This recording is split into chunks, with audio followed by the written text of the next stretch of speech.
We're live. Good evening, ladies and gentlemen, and welcome to episode 115 of Pillar Talk. I am sitting here with, this episode of Pillar Talk is sponsored by Ruthless Pro Wrestling and Flashback Antique and Crafts. I'm sitting here with RPW's man himself, Chris Kohlenberg. What's up, brother? How you guys doing? Thanks for having me on tonight. Thanks for coming on, dude. It's awesome. Tell us a little bit about yourself, bro.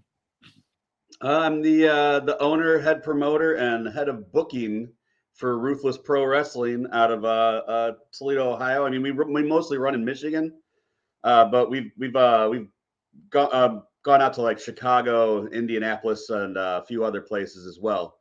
Okay. So we're putting our flagpole quite a few different places. That's cool. I originally I was like they're all through Indiana and Ohio and Michigan. I didn't even know you were in Illinois, dude. That's sweet. Our February show was our first show in Chicago. We were out there with ICW No Holds Barred from New York. Okay, damn, they came all the way from New York. Yeah, they're coming back. Our next show's with them from New York too. Really? Yeah, Nice. we do a lot of shows with those guys. We really like what each other does, and they brought us out to Chicago. We bring them to Detroit, that kind of thing. This will be our third show together. Okay. Hell yeah, dude. Making partnerships. There you go. Partnerships all the way in New York. Yeah. What is the history of RPW? How did this even formulate in your head? Like, tell me this, like the whole making, the process of like, where did you get your inspiration behind wanting to make a promotion like this? Well, I didn't actually originally start RPW. That's not something I could take credit for. That was my buddy Mitch Reed, and we started together. But he was originally supposed to do what I'm doing now. Okay. But basically, we had worked together in some other promotions, doing behind the scenes stuff.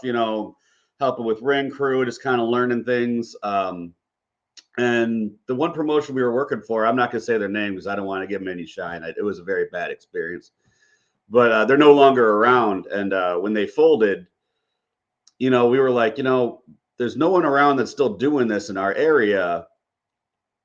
There's a open space. Why don't we do it the way we want to do it?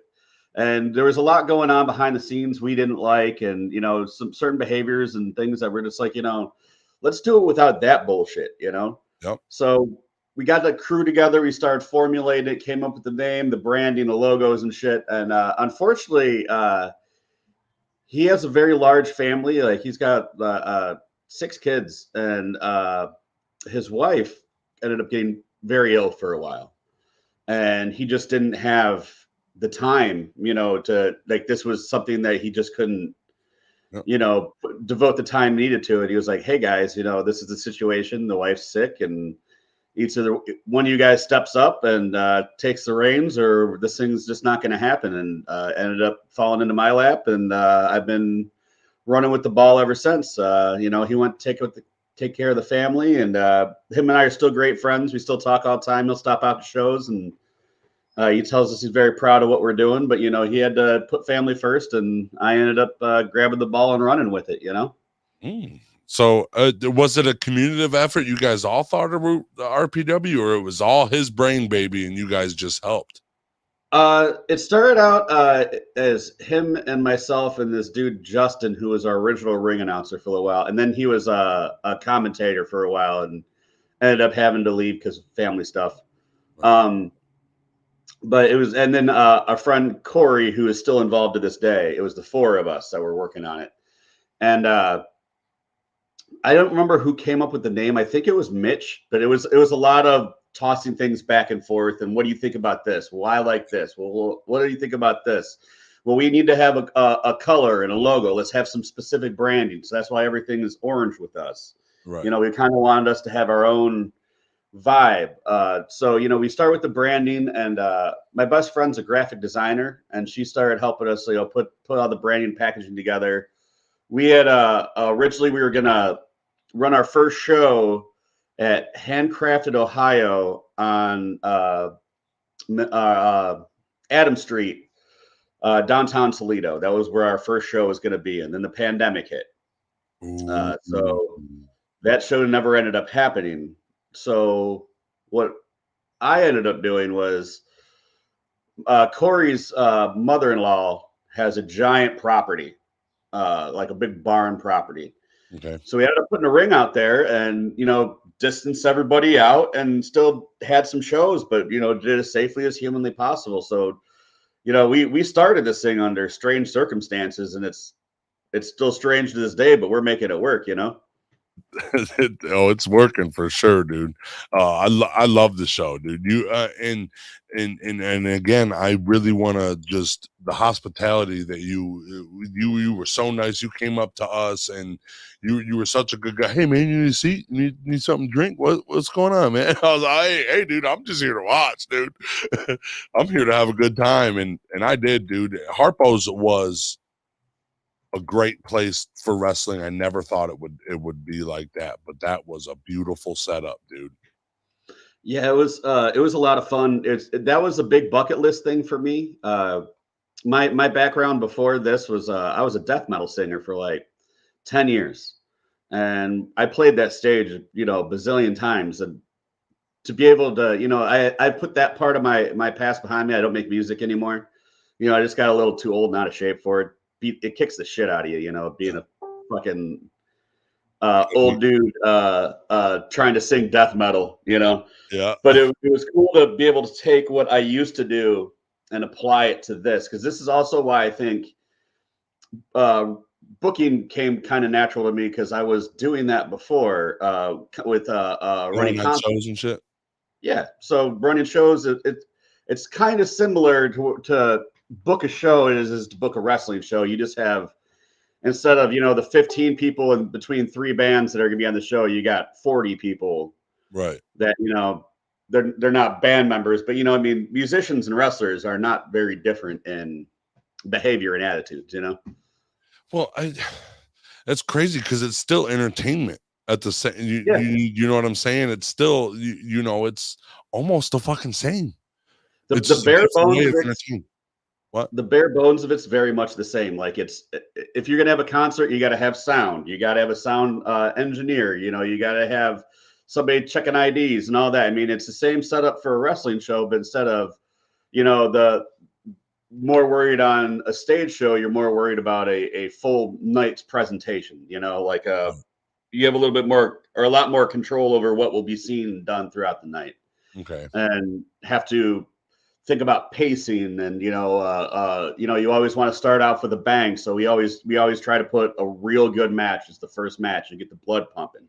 Right. And then it's kind of like knowing how to keep that energy moving and not make it the same, too much of the same. So if you have a technical match, you might want to throw like a comedy match in after, or like a high flying match, so it doesn't feel the same. Right. So you got a little different. You get ups and downs and whoa, a little laughter in between. Okay. Growing up, did you think you were gonna be a promoter for RPW, like for a wrestling event? Were you even a fan of like pro wrestling? Yes. Yeah. I mean, wrestling's always been a big part of my life. There's been times throughout my life that I've fallen in and out of it, especially like when I hit my like teenage years, when I was like 16. Yeah. And I was more into like girls and partying and shit. Back then, I'm 40, so back then, you didn't have your streaming services or your TiVos or anything. You missed Raw or whatever. You just missed it. You just got to hear about it from your buddies. Yeah. So being home specifically just to catch a TV show when I was more worried about all the delinquent, shitty stuff I was doing in these streets. Yep. It fell behind me. But when I was growing up, it was a big part of my childhood. I really remember seeing WrestleMania 3 as a kid. We watched it at a buddy of mine's house. Dad got the pay-per-view for us. Oh. I even had the little Hulk Hogan workout set my parents got me. It had like a little fucking headband, little hand things, and some there's like a tape you plugged in, and he'd pump you up as you're doing your exercises and yeah, shit. brother, you're gonna squeeze the shit out of those, brother. Oh yeah, brother. Yeah. So yeah, it's always been a big part of mine. One of the things I've noticed throughout my life is I have a tendency to not be able to just be sidelined if I'm really into something. I just always find some way to naturally get involved.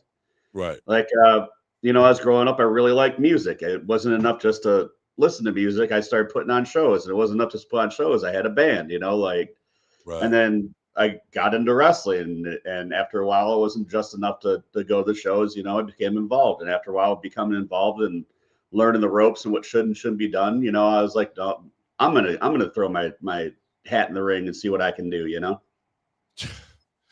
You do a great job. Thank you. For not it being a passion your whole life, but I like what you said there though. You liked the music, but you wanted to see what it was like to make the fucking music. You wanted to see what it was like to make the show. It's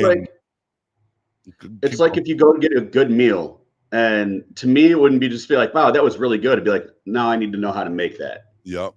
And I'd want to know how the fucking how it's made, how the sausage is made, and get behind the scenes and figure this shit out. That's just always kind of how I've been. It's hard for me just to like sit back when I have so many ideas and how I think things should be, Dude, so you were a lead singer for a death metal band for 10 years. Just real quick, Chris says, "Here comes that man." Oh no, you got to say it like this. I know the joke he's making.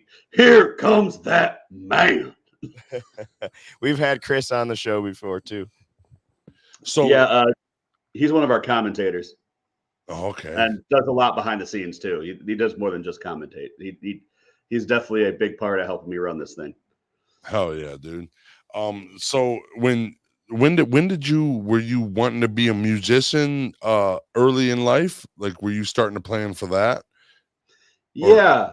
I don't know how all this shit happens. Like it's never like a planned out thing. Nothing I've ever done has been like I sat down and thought about it. You just kind of fell into it.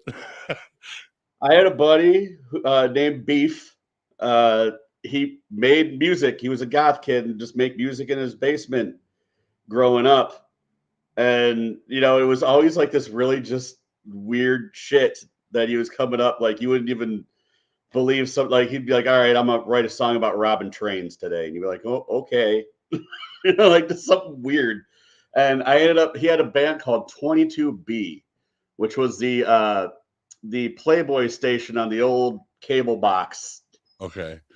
And it was like a gothic industrial band. And that was my first foray into music because I had a drum machine and a sampler.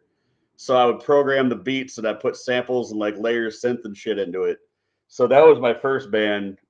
And then I had some a buddy of mine, we liked smoking meat. Like that's what I'm gonna do tomorrow is I'm gonna fire my smoker up because I got the day off, but we would fire the smoker up and get beers going. But he had a guitar and we liked music. So like eventually he just started writing riffs. I just started yelling over it with the drum machine. And then eventually that turned into my first like full band, which was called Buried But Breathing. And we pounded around with that with a decent amount of success. But that one came to kind of a tragic end. Our guitar player ended up taking his own life at one point, and it kind of just bam, it was done. Just fell apart. Like, it wasn't anything we wanted to do without him or even thought we could do without him. Right. Like it was it was strange because we had picked up a lot of momentum in the area. Like we had become the band to play with if you were a newer band and the band that would headline a show that could put some asses in seats. Right. So we were really like starting to get some momentum. And then that happened and it like you could feel everyone in the band like just changed that day. Just everything, nothing felt okay. And nothing like we didn't want to play the songs we had written with him with anybody else, or it just felt like. So then after that, I was a band called Morecast for a while. Everyone ended up moving to different parts of the country, and we were trying to write an album by just sending this shit to each other online and that got annoying, and I kind of ducked out of that, and they replaced me. So that was my last foray in music there. And so you were the lead singer and the guy that was setting up the shows and everything. You were getting the places. Yeah, but those were two different venues. I was already, before I was a musician, working with this guy named Brock Curry down here, who at the time ran a company called Taking on Explosives. It's since changed to Verso Group.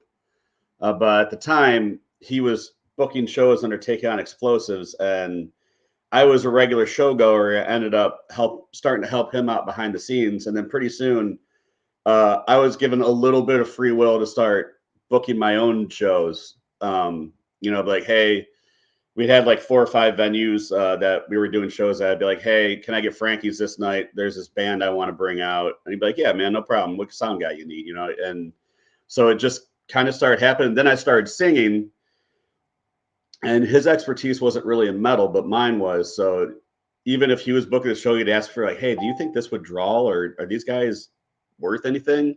Right. So that kind of came in that way. And then, me being in a metal band, or the metal band starts shortly after that, I would throw us into like kind of plug some holes or whatnot. And then we started getting asked to do shows with other people. So half the time I was doing the shows, other half I wasn't. It was kind of weird. We were all over the place though. You were getting asked to come places and stuff getting hyped, dude. You're getting, oh shit, dude, we got to go over here this week because somebody called us and told us. Well, yeah. I mean, we were doing something a little different than what was going on at the time. We were kind of chaotic, and we like, you can make an entire album's worth of songs out of the riffs we would put in one song, kind of thing. So it was just a lot. But I think we stuck out because of that, and we did pretty good, man. That's and then right after you got out of the singing, you started working for wrestling promotions. I was still singing at the time, but I was going to less and less shows, and my passion for it was kind of dying out. Okay. As I got older, I had a car accident. I got a fake knee now. And then the back of my skull was crushed, or not crushed, but like smashed up pretty good. And I got actually like a little bit of like memory issues from it. To where if I get put on the spot on something, sometimes it takes me a second to like, get where and it started happening while I was trying to sing my own songs. I started having problems remembering my lyrics sometimes. So that's why your passion itself. Yep, that's why the passion fell out, eh? It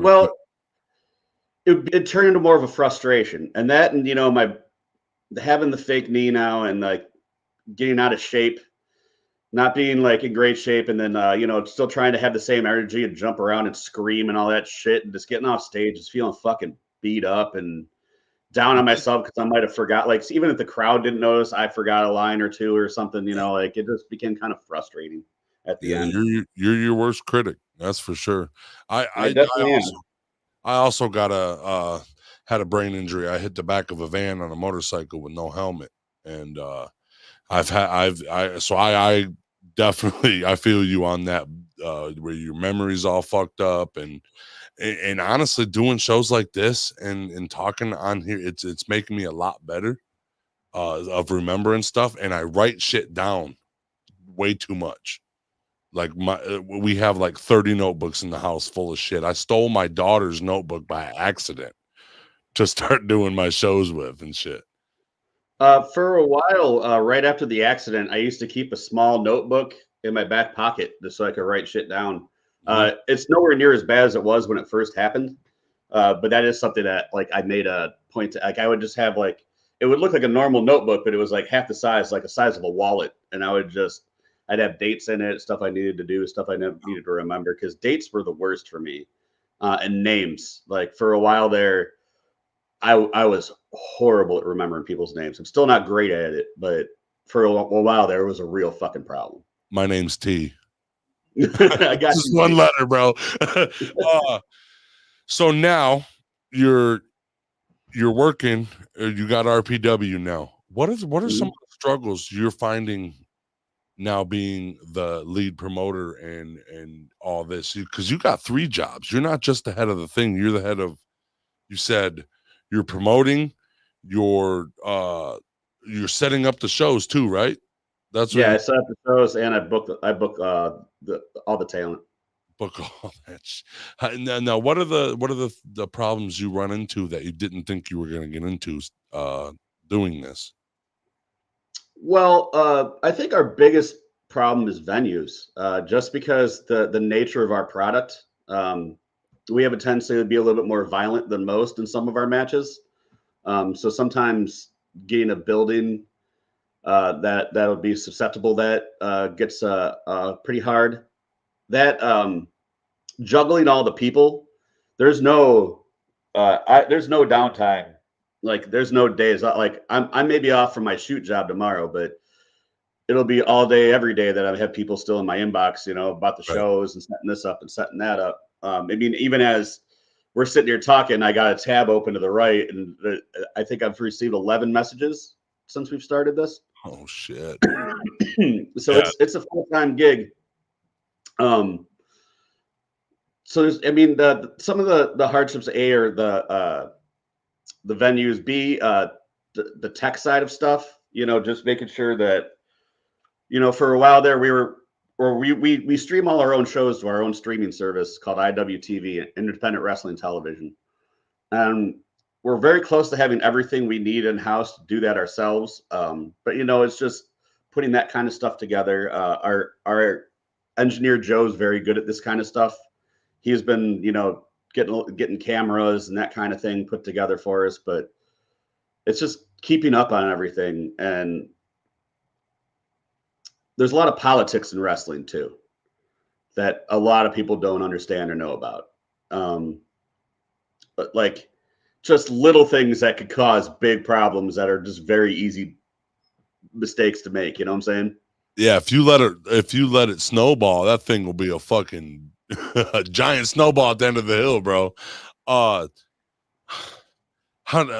are some of those little struggles, if you want to talk about it? I'll have to be pretty vague because you also part of not making them worse is not making them public.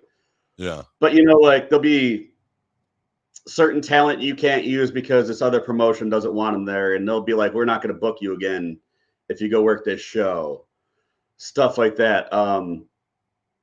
People that expect certain niceties or pleasantries just for you to do what you do without giving you heat for it.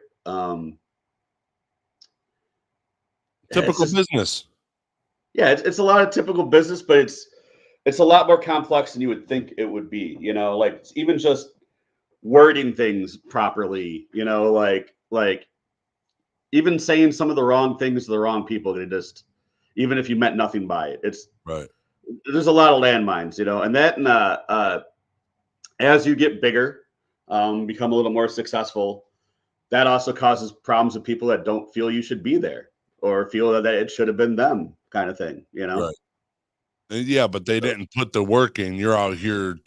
You said you got a day off tomorrow. You're probably going to be doing like 1,000 fucking messages. You're going to be setting up 2 more shows, and you say it's a day off, but all you're doing is smoking meat and sending out text messages, and that's a fucking long days of work. And I mean, we got the deathmatch circus coming up, so most of my day tomorrow will probably be taking care of the logistics, all that, because it's July 1st and 2nd, maybe Michigan. 2-day event, 4 shows, us and ICW New York. We got a pig roast going on. We got the 4 shows. We got a pit fighter show that ICW does. We got international talent coming in. People that are from out of the country are going to be wrestling on this thing. It's a big deal. Oh, it's definitely a big deal. And that's July 1st and 2nd, and maybe Michigan. So that's it. It's in town, guys. You better get the out there. It's gonna be. And can we tell them who's serving out there? Yeah, I'm asking Chris, bud. Oh yeah. Oh yeah. So like I said, we're gonna have the pig roast, but also the brown jug. The little brown jug is gonna be providing some vittles, and along with the Man, I gotta remember the name of their Village- pizza place. Village Pizza Company. Village Pizza, yeah. I always want to call them the Village Inn. I know that's a different place. Village Pizza. But they'll be having pizzas on hand. Jeff, the guy that owns both places, has been very good to me after being hooked up with him. Big thanks to Josh on that. But we're working on a lot of big things too. Like, it's not just going to be wrestling. It's a camp out. There's barbecuing. On the first night after the last of the wrestling, Darren McCarty and Danny DeMonto, the owner of ICW, are going to be having a big smoke out with all the fans and everybody interacting. And that's sponsored by Darren McCarty's brand Cannabis Products, who's also a big sponsor of RPW. They've done a lot for us. So big shout out to Darren McCarty. Oh yeah, he's a good guy. That's a cool thing. I seen him in the ring when I got there, and he got skewers stabbed into his forehead. I was like, oh my god. A lot of people didn't notice it too, but when he got thrown out, he went through a pane of glass too. No way. Yeah. I didn't see it. I was in the other side. I couldn't see it, dude. That was fucking great, dude. That old man's gonna hurt himself. Jammed into his head, and then he got thrown through a pane of glass, and he was super excited about it. That's weird, you know. Like, dude, I was in the NHL just to beat up people. That's all I was doing. So this is where I'm supposed to be. D-Mac outside of the ring or out off the ice is a very different man than D-Mac on the ice or in the ring. You know, he's a very, very smart, very good human being, very approachable, very good to his fans, super great to the indie wrestling scene. I'm going to tell you that right now. No one is supporting indie wrestling like Darren McCarty in the state of Michigan. Oh my gosh. I'm going to tell you that right now. And that's how we talked to him. The first time we got to talk to him was at a wrestling promotion. He was out there, and that's how we got him on the podcast and everything. This dude's a great guy, dude. That's how I met him. We were having a show at a place in Monroe called Burgers and Beers, and in he walks up to me. He's like, "You're the promoter here?" And I was like, "Yeah." He's like, "Hey, Darren McCarty," and I was like, "Hey, what's going on?" And next thing you know, he's pulling out a joint. We're watching Justin Kyle wrestle. It was Jake Christ. We smoking a joint together, watching the match. If you watch the replay on IWTV, you can see us off to the side shooting the shit. And that's when I first met D-Mac. And, he's been great to us ever since. He's been an in-ring talent now for us since November. Oh, really? Yeah, he doesn't do a lot of wrestling, like what you saw, the body count's more of it, but he manages our tag team champs, Midwest Scum. Yep. Which is Dread King Logan and Zach Thomas. I love Dread King. So he's their manager, and I have a feeling after what happened at Body Count Battle, those two gentlemen might have some bad feelings towards some people that were not so respectful to Darren in the ring. So maybe we'll see what happens there. You don't want to see the wrath of Dread King Logan. I'll tell you that right now. Yeah, if I've learned one thing, the Dread King means business. Is there any future shows other than the one in July?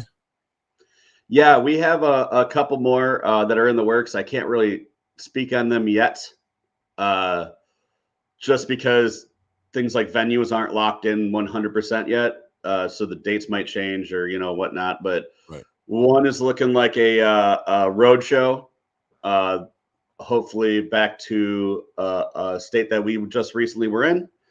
And the other one's going to be another Michigan show. Okay. But the next one, what we're focused in right now is pushing the Deathmatch Circus. Like I said, 4 shows, us at ICW, No Holds Barred from New York, coming in 2 days. You could buy a weekend pass from ICW that includes all 4 shows, which also allows you to camp out, do whatever the hell you want to do. This is the second time we've done it. We did the Deathmatch Circus in Michigan last year. And anyone that was in attendance that will tell you that it was an insane fucking time. Even when the wrestling wasn't going on, I mean, people fly in from all over the country for this thing, grab some tents and got silly partying. So it was a good time. And is that, I've never heard of a 2-day wrestling event. I've never heard of it. Are you guys the first ones to do it? I can't take credit for this because this is the third deathmatch circus, but it's only the second one we were involved in. Okay. The first one was in Jersey, but I believe ICW came up with that. They were doing the 2-day event. Myself and some friends actually went up there to the original one. This was right when I was first starting RPW, and to think where I was then to now that's kind of our show with ICW is something that's going to start happening every year is us doing the circus in Detroit or Detroit area. It's pretty all inspiring and cool. Nobody would ever think wrestling and camping were something that was going on, and that seems like the coolest thing in the world. Especially it's in our backyard. Right. It's right here. It's right here, dude. Yeah. Me and Josh just learned that we have a whole bunch of lineage in maybe Michigan as it is. So Bring them all. Yep, we're bring them all. We're gonna definitely promote the shit out of that because I want it to be a party. Now, is there any of these special matches you want to talk about? You know what? I'll drop a match for you guys tonight. Why not make it exclusive for you guys? Oh yeah, you heard it first on Brain Jerk. Heard first on Brain Jerk. Exclusive dropping now. We're gonna have The Process MM3 Malcolm Monroe III versus Akira. Ooh, Full death match. oh, it's full death match too. Oh yeah, Yeah. Oh yeah.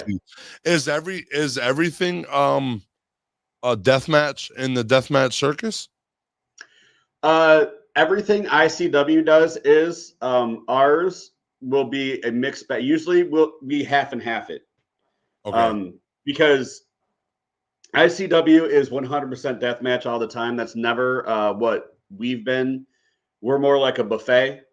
So you'll have your technical wrestling, your mat wrestling, the comedy matches, some high flying shit, and then we hit the death matches. Now we go a lot heavier on them for the circus, but we still want to have our tag belts defended, our world championship belt defended, and those aren't deathmatch championships. Okay. So it'll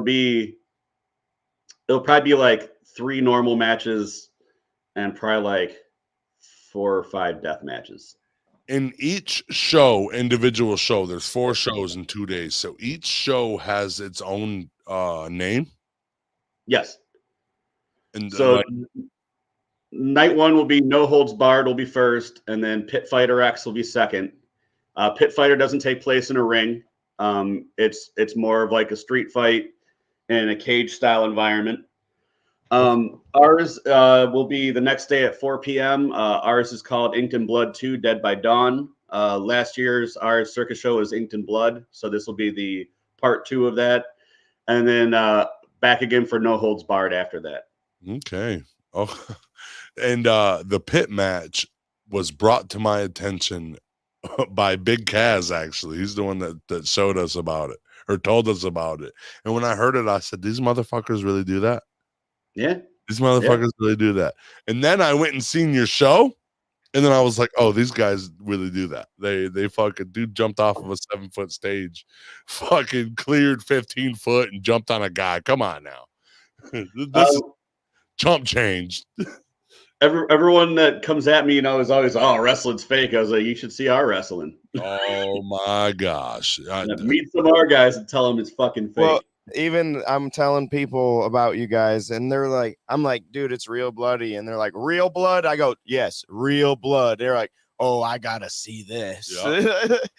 Dude. Yeah, every drop of blood you see is 100% real. Yep, and it is. It's bloody. Okay, we have a nurse on hand. She takes care of him in the back. We make sure that is safe as humanly possible, but it is real glass we're using, real barbed wire, all that stuff, real tacks, gusset plates. Can we talk about this fucking trampoline that you made out of barbed wire? Sure. You, first of all, I mean, what happened to you to make you think of that?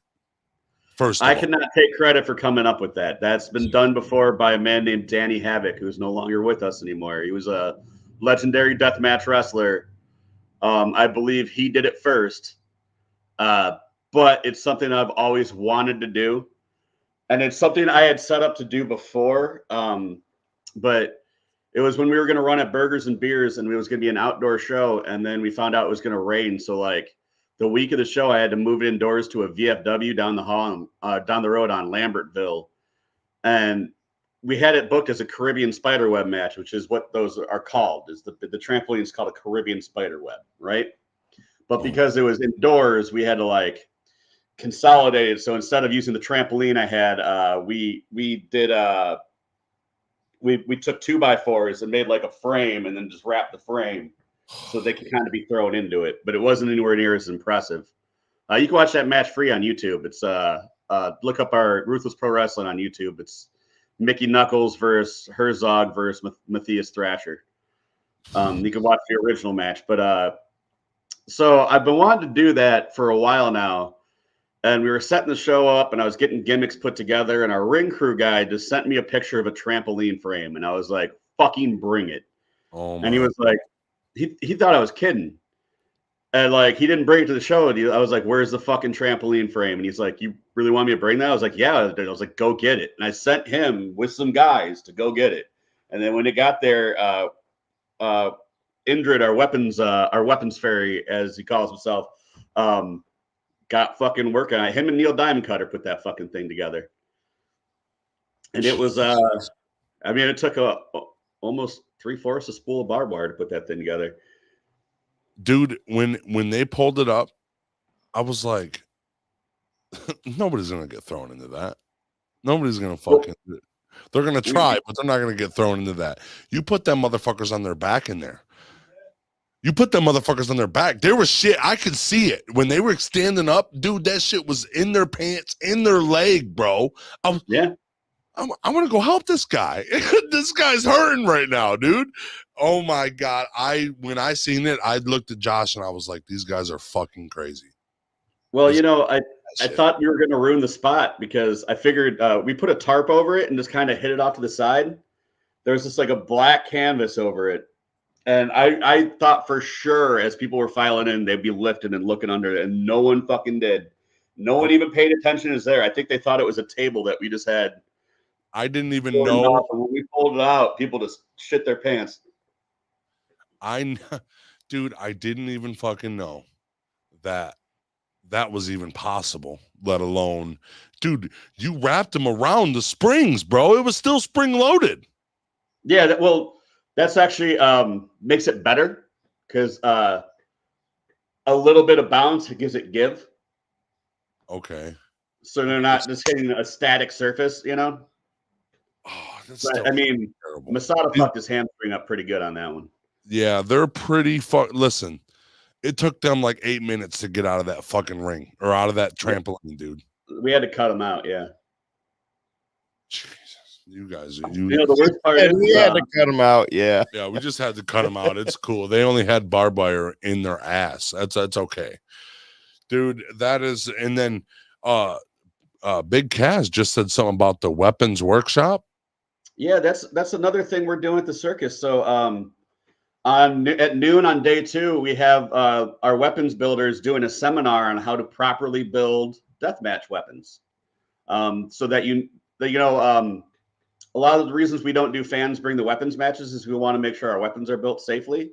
Right. And this is I know that sounds like such a weird thing to say, our weapons built safely, but yeah, we're gonna check other heads though.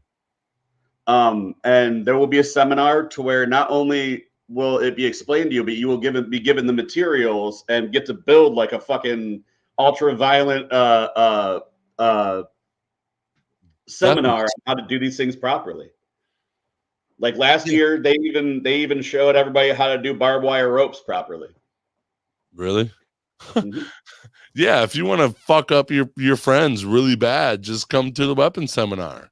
You can hit them in the belly with a fucking barbed wire bat. Jeez. I mean, it's more to because when fans start getting into the deathmatch side of things, they like to bring stuff, and this is more along the lines so they're educated on what to bring and how to bring it. You know? Okay. And like if you want to see your shit used in a match, it's got to be built like this. You know? Yeah, because we're cracking motherfuckers in the head with it. Yeah.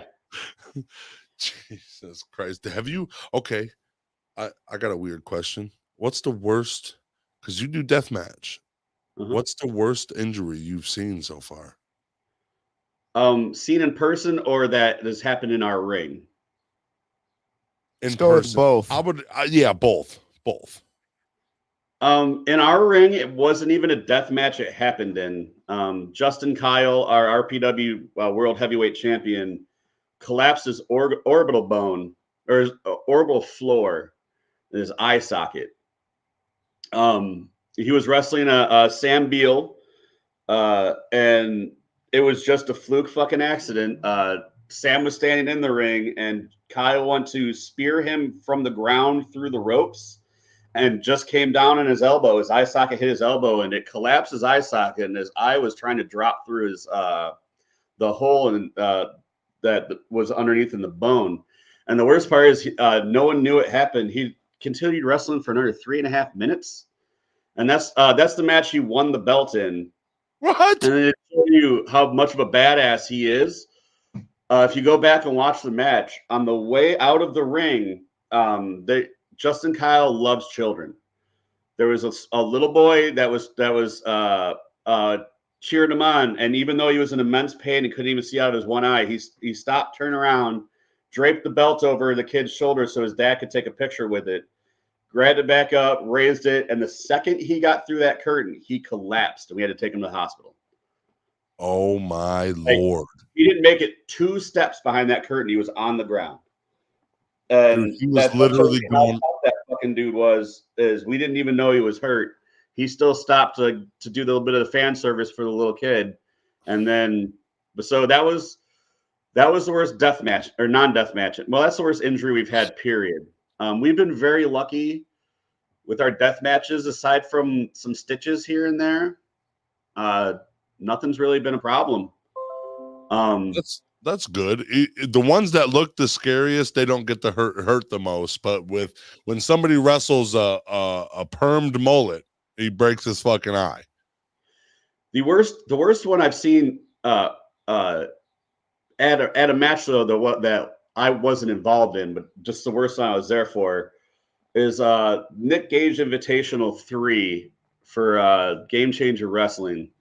There is a spot where Schlack throws Jimmy Lloyd off a roof through a bunch of light tubes and chairs that were like they had a chair set up, table across it, 2 more chairs, table, and then light tubes between, so that the table would break the fall, but then all the glass and shit would fly up.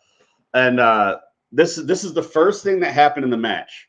They both started on the roof. Jimmy gets thrown the fuck off. He wrestles a whole other match, but he had something I dug into his hand, and he had a giant skin flap hanging off his hand. He still has a scar there. You can see it. Now he covers it in tape. But there's a giant skin flap in his hand, and he had actually won the match. It was supposed to go on, but we were out in the parking lot in between matches where they were cleaning up, smoking a joint, and they drug him out to the hospital. And he was just like, oh, fuck. And the whole shit was just hanging. Oh,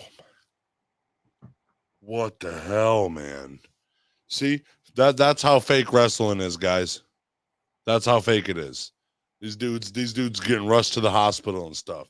And the toughness of the who was that? Kyle's what was his name? Justin Kyle was who collapsed the orbital floor. Yep. That and for him to be, he was running off a straight adrenaline. Yeah. And once he knew he was behind that curtain, he knew, okay, now I can, oh shit, I'm about to fucking pass out. Well, the worst part is I wasn't even in the back. We have earpieces and radios, and I was around front handling a problem that was happening at the door through some tickets, just a misunderstanding on ticket prices or something.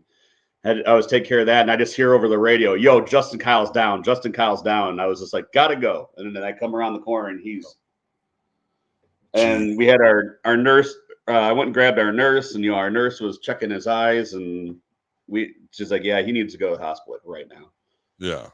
So he's fine now, right? Everything's all good. He's still wrestling? Yeah. You saw him wrestle the other night. He's who wrestled Josh Woods. Oh, no way. Yeah, he's the champ, Yeah. you silly goose. He's our Oh. current champ. Don't call me. That a was the silly night he goose. won it, and as of the 29th of this month will be 365 days, so it was almost a year ago. It was a year ago he broke his orbital, and he kept that Mhm. championship the whole time. Yep. Not only Yep. that, What a he was bad. wrestling like 2 weeks later. He had the Cody Rhodes face mask on, was just wrestling. Don't hit me in the head too hard. You might break my fucking eyeball again. That dude's a monster. He don't give a fuck. Dude, that is crazy. I got a question. Okay. What's the future for RPW? That's a good question because I set up some long-term goals that I wanted to get to. There was like, like a 5-year plan. And we knocked most of them out within the first 8 months. So I don't like where we are right now is somewhere I didn't think we would be in 5 years. Like I wanted to get out of state. We got out of state pretty fast. There were certain promotions I wanted to work with. Like the show you were at, that wasn't just us. That was us working with a promotion from LA and then a promotion from Florida. Okay. So No Peace Underground's from Florida. Circle 6 is from Los Angeles. The collaborations we've been doing with ICW. So now we have partnerships on all sides of because they're out of New York, Okay. on all sides of the country. So we're growing very fast. I would just want to maintain quality while that happens. I think that we definitely have our own flavor when it comes to like there's a lot of promotions that do what we do, but I think we definitely have our own flavor when it comes to that. I think you kind of know when you're watching an RPW show, if that makes sense. So, and the other thing, is we want to keep growing the fan base but keep them, keep them as inclusive as possible. Like one thing that we pride ourselves in is really taking the time to talk with fans, cater to the fans. Like I know the other day was your first experience with us, but I mean, any people that ever worked with us, I always come introduce myself, come make sure everybody's doing all right. Oh.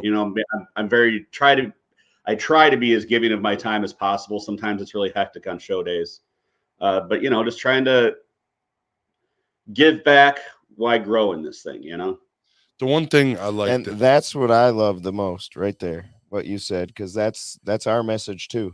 The exact same message. Oh, and we also hit goals way too fast. I was like, I just want to be noticed in a different state in like a gas station for Brain Jerk, and literally the third week I got noted. I was, this is stupid, dude.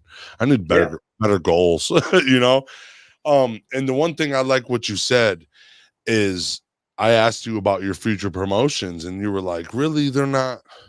They're wishy-washy, but the one I'm focused on is the big one that's coming up. The circus is, and I like how you're focused on the one event, and then you'll hit the grindstone right after that event goes good, and then you'll go set up the next event. That's what I like, because you're focused on one. Because if you get focused on 13 down the line, you're bound to fuck up. You're thinking of 13 different storylines and 13 different, and different shows.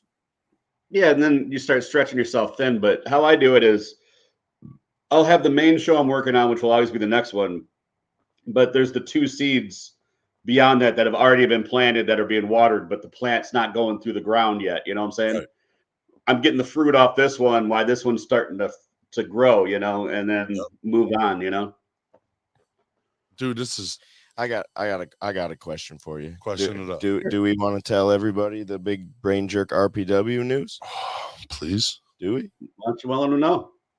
Well, it seems that RPW and Brain Jerk are teaming up and sponsoring each other here in the for the foreseeable future, if I'm not mistaken. Hell yeah. Yeah. And I want to tell you. Oh no, I'm sorry. Go. Go ahead. I'm sorry. I just want to tell you how proud we are of that, like, and how great it was, because like we went up in there. We said, "Oh yeah, we're Brain Jerk," and the guy was like, "Oh yeah, go." And then you come up to me. I mean, I'm not even in there 10 minutes. You come up to me and you're like, "Hey man, Chris from RPW." I'm like, "Whoa."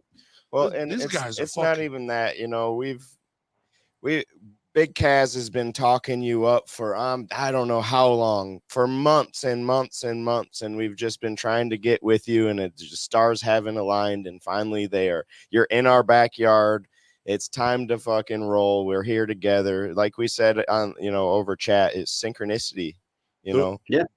The way Big Kaz talks about you, I thought you were Jesus. I'm far from that. But I will say that Big Cat, not only Big Cats, but the Pro Wrestling Edge guys have been here for us and with us since day one. Mm-hmm. They have been there since our very, very first show. At least one of them's at every single show we've ever done. Except for me, I don't think any of them made it to the Chicago show, but you can't really fault them for that. Right. But those guys have always been our biggest supporters. You know, we always go out of our way to anything they need from us. You know, I don't think, correct me if I'm wrong, but I don't think there's been a time where they've asked me for anything or asked me of my time to go on the podcast or anything where I would say no. You know, like anything they need from us, I'm there 100%. They've always been really good to us. They've sponsored shows, matches. They've gotten behind a lot of the wrestlers. You know, I mean, I can't thank the Pro Wrestling Edge guys enough, and we try to make it a point to shout them out as much as possible and shine that love back, because they've definitely been shining the spotlight of love on us. You know, I don't think a lot of the fans we have now, they didn't hear about us through maybe their podcast or word of mouth from them, you know. They were telling us of shows of RPW that are coming up and stuff, and we're like, dude, we're booked that day, or we got something going on that day. It almost got to the point where they were going to strong arm us and take us and make us go. So I mean, because they were on us that much about it, like, dude, Chris is hitting us up too. We're busy right now. We're busy. He's like, dude, go there or you're gonna fucking die. Straight up. He's just gonna be outside the offices with duct tape and a trunk open, just waiting one day. Like, all right, I know you had plans today, but guess what, bitches? So I know you got a show today, but you're coming to RPW, dude. And I'm gonna let you know everything that they said, all the hype that they said, literally was shown right to me. It was good. The fan reactions, everybody's yelling dude, it was great, dude. D-Mac got those skewers stuck in his head and he was like, fuck you. My favorite was Randy, how she was where she wears that white, and dude, I got pictures from that night that I was showing some people, and they're like, what the hell's wrong with that lady? Oh. You know, nothing's wrong with her. She's a hard ass. Yeah. A badass. Today's her birthday. Happy birthday, Randy. Yeah. Happy birthday, Randy. I'm gonna call her the blood match champion, Randy West. Happy birthday. Oh, she is. I don't think she'll get that fucking championship taken away from her anytime soon. She can take some damage. That was her first title defense with it. She won it in Chicago. Was it? Yeah, she took it off Tati Jin in Chicago. Didn't she have a big cut from one of those shows? That was not from our show. That was done at Horror Slam. Horror Slam is crazy too. That shit's crazy. Actually, didn't we see Horror Slam today? The Briar Wellington was up at the mall. Yeah, Briar was at the mall. Oh. I told him, I said, humble yourself, rookie. When I walked by. Did he laugh? Huh? Yeah, he laughed. Yeah, he laughed? Yeah. Hopefully, I didn't want him to whoop my ass. As long as the mask doesn't come off, you're all right. Yeah. Big Kaz says RPW's better. Dude, and the way they talk about RPW, you would think it was fucking WWE, to be honest with you. And they are not shying away from anything, dude. Dude, there's people you could tell they've been to these shows before, and they're still in like, holy shit, did you just see that, dude? Everybody was lit about that barbed wire trampoline, dude. I was lit, but I wasn't. I was like, somebody's somebody's not going to be okay, dude. This is these guys don't know what they're doing. Maybe they know what they're doing. The Masada, the one guy that fell on it, he's known as the Ultraviolent Beast. He's been doing this shit for 20 plus years through Japan. He even wrestled a match or two in WWE against Maven. He's an OG legend. Like, that guy is a big deal, and I think that's the first time he's been to Michigan in a decade. That's awesome. You throw him now Tommy Vendetta, that was his first barbed wire trampoline for sure. And you throw him in a barbed wire, like, okay, I'll see you in another 10 years, dude, when you forget about this. Hey, you got to make it memorable when he comes, right? I'll say this. He walked in and he saw it before we had it covered, and he's like, who's going in that? And I was just like, well, it's for your match. He's like, I'm going in it. I was like, all right. I didn't have to ask him. He said he was going in it. Wanted to. I didn't know Masada was going in it. That was a surprise for me. I knew Tommy was going in it. Jesus, dude, you guys. I love it. The wrestlers, I give a ton of props to the wrestlers, man. They what a good fucking show you put on. Yeah, I was gonna say the same thing. And these wrestlers are everybody. Oh, it's fake. Well, these guys are putting their blood, sweat, and tears into this every single time they go out there. Like, real life, they could lose an eye. They could lose anything. They could, like, real life, something could go wrong. And thank God it doesn't, you know? Well, like Chris says, they put their life on the line every single time they go out there. Well, like he says, they have like weapons experts, they have nurses and stuff. They know what they're doing is crazy, and they are taking all the safety precautions for it, which I think that is very, very smart of you, you know, because you gotta take care of these wrestlers. These are motherfuckers wrestling. A lot of them have guests in my home, and a lot of them will fucking stay the night at my place or my friends' places after the show, and we'll smoke down and watch horror movies and shit afterwards, you know? Yeah, watch horror movies. I got that fucking horror movie podcast with Pondo, you know, and he's one of my wrestlers. Okay. Tell us about that. Yeah. Plug that in. Oh, so it's called Madman Pondo Presents From the Mouths of Madness. It's Pondo, myself, and our photographer, Kelly Miller. We're big horror movie junkies. It has nothing to do with wrestling. Every once in a while, that'll trickle in just because, you know, I'm a promoter and he's a wrestler. But we just talk horror movies every week, and new episodes drop on Monday. So check us out literally anywhere you get podcasts. Madman Pondo Presents From the Mouths of Madness. Oh, yeah. I like that name. Actually, can you plug in everything to get a hold of you and to get? How do we find all the information we need to know for RPW? For RPW or? Yeah, for everything you're involved doing. In, honestly. Everything you're doing. I'll do my best. Ruthless Pro 419, I believe, is Instagram and Twitter. Ruthless Pro RPW, I think, is our Facebook. And then Madman Pondo Presents From the Mouths of Madness. It has a Facebook page. Like I said, you can find us on all socials. And we also have all the episodes on YouTube as well. So it's there's a visual medium to it too if you don't just want to listen to the audio. And those drop every Monday. We got a new one dropping tomorrow. Normally, basically, we just for the first half that we talk about movies we've been watching or stuff we recommend. And then there's always a spoiler movie at the end. We tell you when we're going to go to the spoilers, and that's the subject movie. Okay. So yeah, like the one we're going to record this coming week is for a zombie movie called The Sadness, which was really fucked up. That was a fucked up movie. So okay. I haven't seen that one. I got one question about, because you explained it. Do you guys know? So you guys know the movie you're going to watch, and do you watch it like once or twice and then like write down some notes that you want to say about it, or like? Well, we're a little looser than that. Myself and Kelly are pretty heavy potheads, and Pondo's been hitting the head a lot. So we tried to make sure that we hit on year, director, and all that crap. But after that, it's just us rambling about the movies. Oh, it's okay. We don't spoil. It's just like, hey, would we recommend it or not? And we give it. Pondo's got his saw bat that he uses to wrestle, so that we use that as a star rating. So it's 1 out of 5 saw bats or whatever. And then he hits people with a stop sign. If we didn't like the movie, we hit it with the stop sign.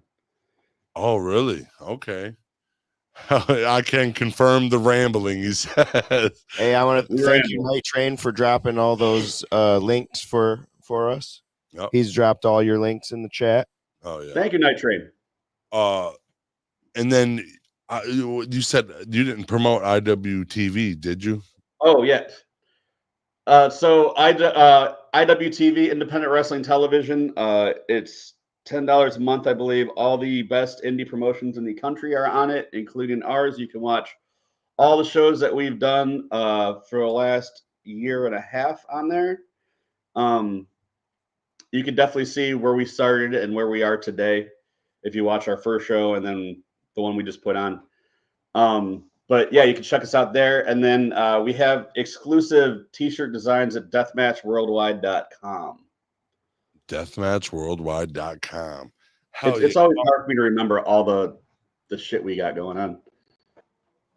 Well, the more shit you got, a lot of times. The more shit you got, just send it to us. We'll promote it. There you go. I got one more question for you, and we're gonna get out of here. Sure. If you had one last thing to say to the world, what are you saying? Like one last thing before I die? Yep. One last thing before I die. Man, I want to come up with something clever and witty, but I don't know. I got nothing. And that's his last words. I don't know. I got nothing. I got nothing. I don't know. I got nothing.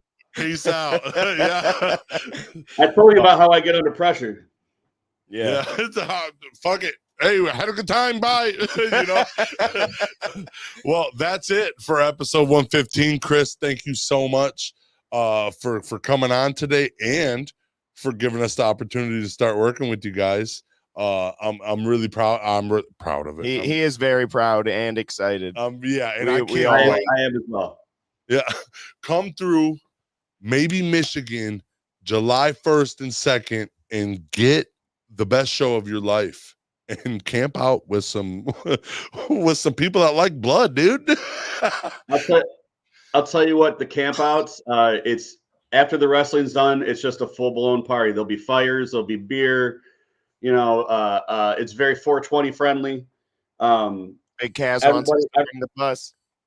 Everyone's extremely friendly, you know, there's no animosity, like everyone's just there to have a good time, and it's like kind of like a Woodstock pro wrestling experience where like everyone's just there together having a good time, even though it's violent, it's friendly, you know. Yep. Sounds like we need to bring the bus, Big Kaz. Yeah, you're right. It does. You're right. It does sound like that. And it's like, hey man, you're gonna see some violence in the day, and you're gonna see some fucking drunk people at night partying. Baby. Great fun.